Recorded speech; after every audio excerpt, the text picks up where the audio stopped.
Bret, ever the true professional, was insistent. He's going to put Terry over. This is the right thing to do.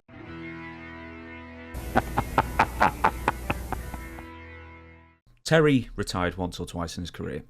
Now, there's a very famous one, obviously in the early 80s, where it goes, forever, forever, forever, and, repeats again. Yeah. That wasn't the first time, apparently, he had retired, even though that's the most famous. Apparently, he'd done some sort of retirement thing in the late 70s as well. But the most famous one's in Japan, and the second most famous one is in ECW. And there's a big banquet that you now revealed to me that you weren't even at. So that's boxed off at least one of my questions. So I was going to ask about New Jack at that thing.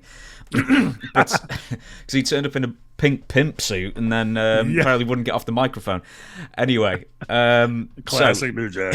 So you weren't there, so I can't ask about that. But what I can ask is about the event at the Double Cross Ranch and Bret Hart in the main event with Terry Funk in Terry Funk's retirement match. Which I think he retired for about, 2 months, and then he went to the WWF. But the story behind the scenes is, and similarly, the film Beyond the Mat, and Barry Blaustein was there for it as well, recording, that Bret wanted to lose. He was the reigning WWF champion and said, no, Terry's a legend, I will lose to him in his retirement match. And I've spoken enough about it. You talk about Terry and Bret in that match, and even at Terry's advanced age in his mid-50s, still put on a clinic. Yeah. Oh, yeah. And that was our takeaway. Again, I said earlier, it was a curtain sellout, right? We're all watching because we're all fans of Bret, but also like in love with Terry, and there's a part of it as a performer, like, you realize where he is in his age and Bret's at the pinnacle of his career. And Moose was asking me last night when he came on, he was wrestling Pierre, Jean-Pierre Lafitte. He said, like, do you and Bret get along? I said, oh, yeah, we get along great. I think in large part because I've just, always been in awe of Bret. Like he's one of those guys when I was a kid coming up and thinking about getting in the business, I would watch much like Brad, like think that's what it would look like if it were real. Was like, everything he does was so crisp and so like right on target, on mark.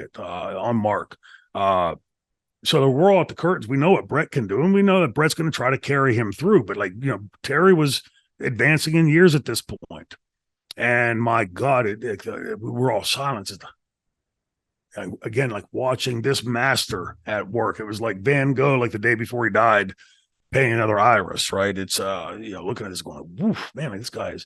And Bret, ever the true professional, was insistent. He's going to put Terry over. This is the right thing to do.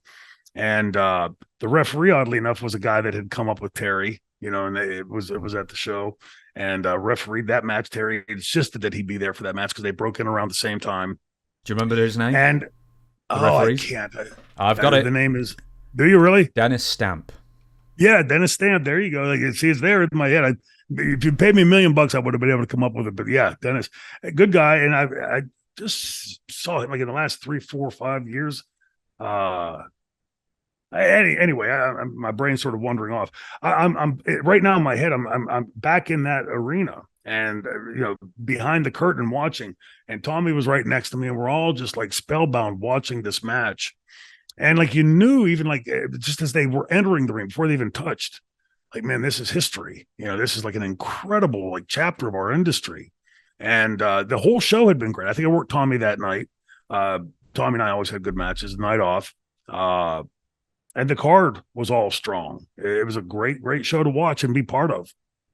And I think the whole experience of that, like having everybody over to his house, I mean, you could see Terry was proud of all this. He was proud to show his family off, proud to show the Double Cross Ranch that I thought was imaginary. And just like soaking all that in, like while you're there and thinking like, man, like even at that time, like long before, Terry would be, would start to be on the downward hill of his life, just the awe of it, like seeing this guy pull this off, sold it out.